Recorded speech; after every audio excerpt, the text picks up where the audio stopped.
दोस्तों अभी के टाइम पर हमें 7 मंथ्स कंप्लीट होने लगे हैं और इन लास्ट 7 मंथ्स के अंदर जहां पर बिटकॉइन एक ही रेंज के अंदर कंसोलिडेट कर रहा है, अभी के टाइम पर आप सभी की तरफ से हमें कंसर्न देखने मिलता है कि इस बात की क्या पॉसिबिलिटी है कि हमें लास्ट वेव देखने मिलेगी, जिसको लेकर हम बात करते हैं चैनल पर। हो सकता है कि हमें लास्ट वेव की जगह मार्केट में करेक्शन देखने मिले। अब जिस वजह से मार्केट के अंदर भी इन्वेस्टर्स वेट कर रहे हैं वो है यहाँ पर रिकवरी को लेकर। हर एक व्यक्ति एक्सपेक्ट करके चल रहा है कि मार्केट में हमें रिकवरी देखने मिलेगी, लेकिन वहीं पर ज़्यादातर लोग मार्केट को एग्जिट करके जा चुके हैं क्योंकि उन्हें ये लगता है कि मार्केट के अंदर रिकवरी नहीं आएगी, मार्केट यहाँ से फर्दर हमें क्रैश करते हुए नजर आएंगे। लेकिन आप इस बात को समझें कि 7 महीने का टाइम कोई छोटा टाइम फ्रेम नहीं है। लास्ट ईयर हम 7 to 8 मंथ्स तक एक ही रेंज के अंदर कंसोलिडेट हुए थे बिटकॉइन के अंदर, जहां पर ऑल्ट कॉइन्स 80 से 90% तक अपनी वैल्यू को लॉस किए थे। उसी प्रकार से इस बार भी हम 7 से 8 महीने से मार्केट में एक ही रेंज के अंदर कंसोलिडेट कर रहे हैं। बिटकॉइन भले एक ही रेंज के अंदर कंसोलिडेट कर रहा हो, लेकिन ऑल्ट कॉइन्स फिर से अपनी 80 से 90% की वैल्यू को लूज कर चुके हैं। आज इस वीडियो के अंदर हम बात करने लगे इंपॉर्टेंट चार्ट को लेकर, जहां पर हम टोटल क्रिप्टो मार्केट कैप को लेकर डिस्कस करेंगे और जितने भी आप सभी के बीच में कंसर्न है, डाउट्स है, उन सभी का आंसर आपको यहाँ पर वीडियो के एंडिंग के अंदर मिल जाने वाला है। सो फर्स्ट ऑफ ऑल यहाँ पर अगर हम टोटल क्रिप्टो मार्केट कैप को देखते हैं, जो कि अभी के टाइम पर 3.33 ट्रिलियन डॉलर के ऊपर। अब यहाँ पर हो क्या रहा है, 2023 के बाद से जब मार्केट यहाँ पर बुल मार्केट में एंटर करता है तो हमें लगभग 2 महीने का मार्केट के अंदर पंपिंग दिखने मिलती है। सो ये वो टाइम फ्रेम रहता है जनवरी से मार्च 2023 का, जहाँ पर मार्केट में ऑल्ट कॉइन्स परफॉर्म करते हैं। लेकिन उसके बाद हमने क्या देखा, यहाँ पर मार्च 2023 से अक्टूबर 2023 के बीच में ये वो 7 मंथ्स का टाइम रहता है, जहाँ पर क्रिप्टो मार्केट एक ही रेंज के अंदर कंसोलिडेट करता है, जहाँ पर सपोर्ट रेजिस्टेंस के बीच में हम कंसोलिडेट करते हैं। इस टाइम पर हमें ऑल्ट कॉइन्स के अंदर एक बार फिर से 80-90% का करेक्शन देखने मिलता है। लेकिन जब यहाँ पर हम इस रेंज को ब्रेक करके न्यू हाइस पर जाते हैं तो ये 4 मंथ्स का टाइम रहता है, जहाँ पर मार्केट के अंदर हम पैसा बनाते हैं।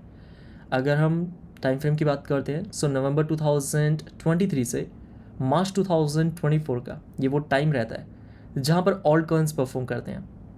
तो यहाँ पर 2023 के स्टार्टिंग में हमें 2 महीने का मार्केट के अंदर पंपिंग मिलती है, उसके बाद 4 मंथ्स का यहाँ पर मार्केट अप ट्रेंड के अंदर रहता है।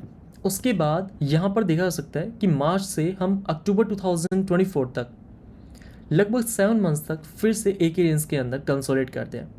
और जब भी हमें यहाँ पर कंसोलिडेशन देखने मिला है मार्केट के अंदर, उस टाइम पर ऑल्ट कॉइन्स 80 से 90% तक वैल्यू लॉस किए हैं। इसको लेकर आगे हम बात करेंगे। अब जब कंसोलिडेशन रेंज को हम एक बार फिर से अपसाइड की तरफ ब्रेक करते हैं तो हमें 2 महीने का मार्केट के अंदर अप ट्रेंड देखने मिलता है। एंड ये टाइम फ्रेम रहता है यहाँ पर नवंबर 2024 से जनवरी 2025 के बीच का। इस टाइम पर हमने क्या देखा है कि लास्ट 2 ईयर्स के अंदर, जहाँ पर हमें पहले 2 महीने का मार्केट के अंदर अप ट्रेंड देखने मिला, ऑल्ट कॉइन्स परफॉर्म करते हैं। उसके बाद 4 मंथ्स तक मार्केट अप ट्रेंड के अंदर रहता है, जहाँ पर फिर से ऑल्ट कॉइन्स परफॉर्म करते हैं। एंड लास्ट ईयर हमने एक बार फिर से देखा कि 2 महीने तक ही मार्केट के अंदर हमें अप ट्रेंड देखने मिलता है। लेकिन यहाँ पर हो क्या रहा है कि हमें 7 मंथ्स का कंसोलिडेशन देखने मिल रहा है। उस कंसोलिडेशन के अंदर जितना मार्केट के अंदर ऑल्ट कॉइन्स पंप हुए होते हैं, उससे ज़्यादा हमें करेक्शन देखने मिलता है। अगर हम अभी के टाइम पर देखते हैं, सो दिसंबर 2024 से अगर हम जुलाई 2025 के बीच में देखते हैं तो हमें फिर से 7 मंथ्स कंप्लीट होने लगे हैं। और इन 7 महीनों के अंदर बिटकॉइन यहाँ पर एक ही रेंज में रहा है, टोटल क्रिप्टो मार्केट कैप एक ही रेंज का कंसोलिडेट किया, लेकिन सबसे ज़्यादा जो वैल्यू लूज़ किया वो है ऑल्ट कॉइन्स। ज़्यादातर ऑल्ट कॉइन्स 80-90% तक अपनी वैल्यू को लूज़ कर चुके हैं। और ऐसा यहाँ पर फर्स्ट टाइम नहीं हुआ, हर बार हमने कंसोलिडेशन रेंज के अंदर देखा है। जब भी 7 to 8 मंथ्स का हमें कंसोलिडेशन मिला है इस साइकिल के अंदर, ऑल्ट कॉइन्स यहाँ पर ब्लीड किया। लेकिन ऑल्ट कॉइन से परफॉर्म कब किया, जब हमने उस कंसोलिडेशन रेंज को अपसाइड की तरफ ब्रेक किया। अगर हम टोटल क्रिप्टो मार्केट कैप के चार्ट के अंदर बिटकॉइन डोमिनेंस को ऐड करते हैं तो इससे यहाँ पर हमें पता लगता है कि लास्ट 2 ईयर्स के अंदर हो क्या रहा है। जब भी हमें कंसोलिडेशन देखने मिल रहा है 7 to 8 मंथ्स का, उस टाइम पर हमें बिटकॉइन डोमिनेंस के अंदर क्या रिएक्शन देखने मिल रहा है। सो यहाँ पर हमने फर्स्ट टाइम कंसोलिडेशन देखा 2023 के अंदर, उसके बाद 2024 एंड उसके बाद 2025 के अंदर। हर बार देखा जा सकता है जब भी हमें कंसोलिडेशन देखने मिला है टोटल क्रिप्टो मार्केट कैप के अंदर, जहाँ पर 2023 के अंदर बिटकॉइन डोमिनेंस रहती है 43% के अराउंड।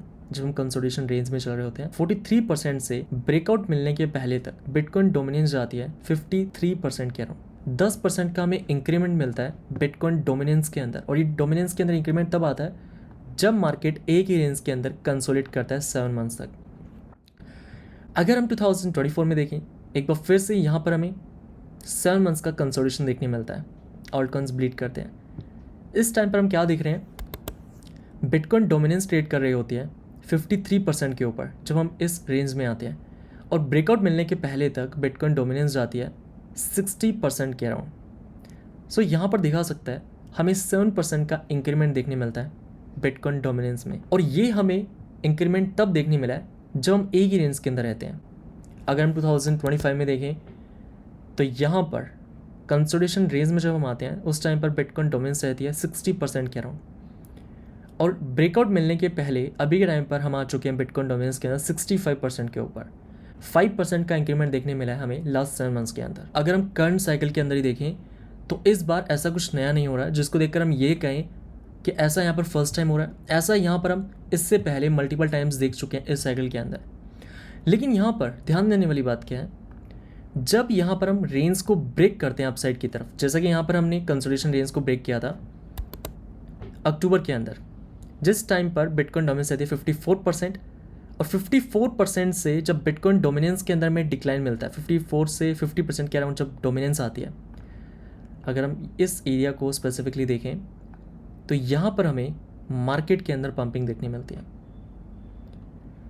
अगर हम 2024 की बात देखते हैं तो यहाँ पर भी देखा जा सकता है जब मार्केट के अंदर में 2 महीने की रिकवरी या रैली मिलती है उस टाइम पर बिटकॉइन डोमिनेंस में हमें करेक्शन मिलता है।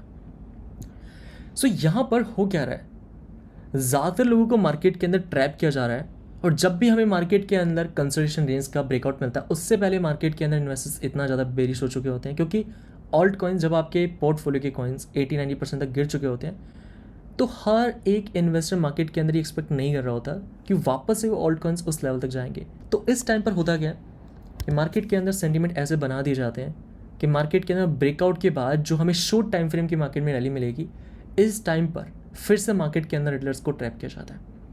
तो हम सभी के लिए देखना ये ज़रूरी है कि किस तरीके से हम मार्केट के अंदर प्ले कर सकते हैं। ऐसा नहीं है कि मार्केट के अंदर सिर्फ हमें जो शॉर्ट टाइम फ्रेम के अंदर पम्प मिल रहे हैं उन्हीं को देखकर हम फोमो करें, जब तक यहाँ पर हम रेंज को ब्रेक नहीं कर देते हैं। अब ये रेंज ब्रेक करना हम सभी के लिए इसलिए इंपॉर्टेंट है, इस रेंज के ब्रेकआउट के बाद ही हम फिर से एक बार बिटकॉइन डोमिनेंस के अंदर डिक्लाइन देख सकते हैं। और हमने लास्ट वीडियो में डिस्कस किया था बिटकॉइन को लेकर कि बिटकॉइन का $112,000 के ऊपर ट्रेड करना ज़रूरी है, जहाँ पर हमने बिटकॉइन डोमिनेंस को कंपेयर किया था बिटकॉइन के प्राइस एक्शन के साथ में। अगर हम बिटकॉइन के मंथली टाइम फ्रेम पर देखते हैं सो यहाँ पर हम क्या देख रहे हैं कि बिटकॉइन यहाँ पर अभी के टाइम पर अपने मंथली रेजिस्टेंस के ऊपर ट्रेड कर रहा है। लास्ट 2 ईयर्स के अंदर जिस प्रकार से टोटल क्रिप्टो मार्केट कैप के अंदर हमने डिस्कस किया, उसी प्रकार से बिटकॉइन के अंदर भी देखा सकता है कि हम मंथली टाइम फ्रेम के अंदर एक ही रेंज के अंदर कंसोलिडेट किया। और यहाँ पर देखा सकता है अगर हम देखें सो लास्ट 7 मंथ से दिसंबर 2024 के बाद से बिटकॉइन एक ही रेंज के अंदर कंसोलिडेट कर रहा है, और इस रेंज के ब्रेकआउट का मतलब है कि बिटकॉइन हमें यहाँ पर न्यू ऑल टाइम हाई के ऊपर जाता हुआ नजर आएगा। तो अगर हम टारगेट निकालते हैं सो टारगेट निकालने के लिए अगर हम फिबोनाची को ड्रॉ करते हैं सो फिबोनाची का 1.618 जो कि यहाँ पर निकल कर आता है $131,000 के ऊपर, जहाँ पर बिटकॉइन हमें जाता हुआ नज़र आ सकता है। अगर हम बिटकॉइन के लिए यहाँ पर परसेंटेज वाइज निकालें तो $131,000 का लेवल निकल कर आता है, 20% का इंक्रीमेंट। अब यहाँ पर हम सभी के लिए इंपॉर्टेंट ये है कि बिटकॉइन जिस भी टाइम पर अपने मंथली रेजिस्टेंस का ब्रेकआउट करता है जो कि है $112,000 के ऊपर, इस रेजिस्टेंस के ब्रेकआउट का मतलब है कि हमें टोटल क्रिप्टो मार्केट कैप के अंदर भी रेजिस्टेंस का ब्रेकआउट देखने मिल सकता है, जो कि अभी से पहले हमें इस सीज़न के अंदर 2 बार देखने मिला।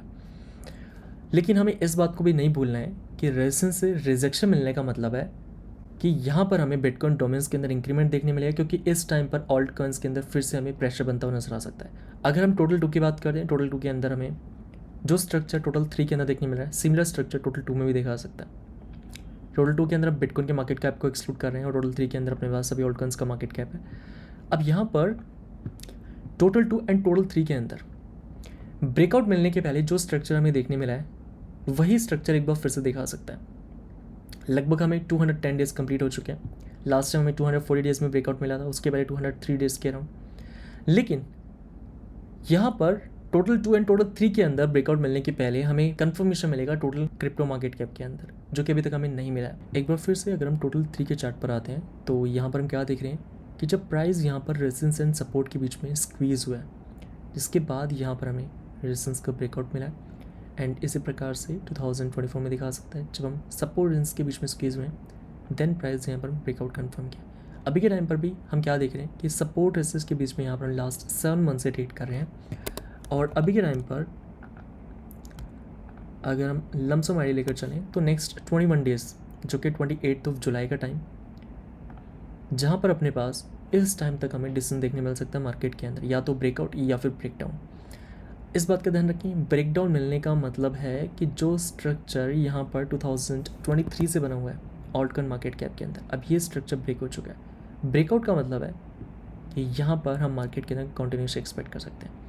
तो इस बात का हमें ध्यान रखना है कि पहले हमें कंफर्मेशन टोटल मार्केट कैप के अंदर देखने मिलेगा, और सिमिलरली आप टोटल 2 के अंदर भी देखेंगे तो यहाँ पर जब प्राइस सपोर्ट इसके बीच में स्क्वीज़ हुआ, जिसके बाद यहाँ पर हमें ब्रेकआउट देखने मिला। इसी प्रकार से अगर हम 2024 में देखते हैं तो जब प्राइस सपोर्ट रेजिस्टेंस के बीच में स्क्वीज़ हुआ, देन यहाँ पर प्राइस ने रेजिस्टेंस का ब्रेकआउट किया। और इसी प्रकार से अगर हम अभी के टाइम पर देखते हैं जहाँ पर हम सपोर्ट एंड रेजिस्टेंस के बीच में ट्रेड कर रहे हैं, अब यहाँ पर इस बात का ध्यान रखें, हम ये बात नहीं कर रहे कि हमें कल के दिन या फिर अगले हफ्ते ब्रेकआउट मिल जाएगा। यहाँ पर हम बात कर रहे हैं मार्केट स्ट्रक्चर को लेकर।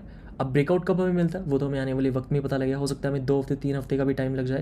लेकिन दोस्तों इस बात का ध्यान रखें, अगर हम अभी के टाइम पर सेंटीमेंट को देखते हैं, फिर इनकी इंडेक्स जो कि 73 के अराउंड चल रहा है मार्केट के अंदर, इस टाइम पर भी इन्वेस्टर्स के बीच में कहीं ना कहीं ग्रीड हमें नज़र आ रहा है। खैर ऑल्टकॉइन्स यहाँ पर परफॉर्म नहीं कर रहे, लेकिन मार्केट के अंदर बिटकॉइन की वजह से, बिटकॉइन जैसे 2-3% पम्प करता है, हमें सेंटीमेंट चेंज होते नजर आते हैं। तो अभी यहाँ पर मार्केट के अंदर जैसा कि हम देख रहे हैं 73 के आसपास फ्रेंड की इंडेक्स ट्रेड कर रहा है। तो हमारे लिए जो इंपॉर्टेंट सपोर्ट है, अगर हम ऑल्टकॉइन्स की साइड से बात करें, टोटल 3 के अंदर अपने पास 6 to 7% का डिक्लाइन।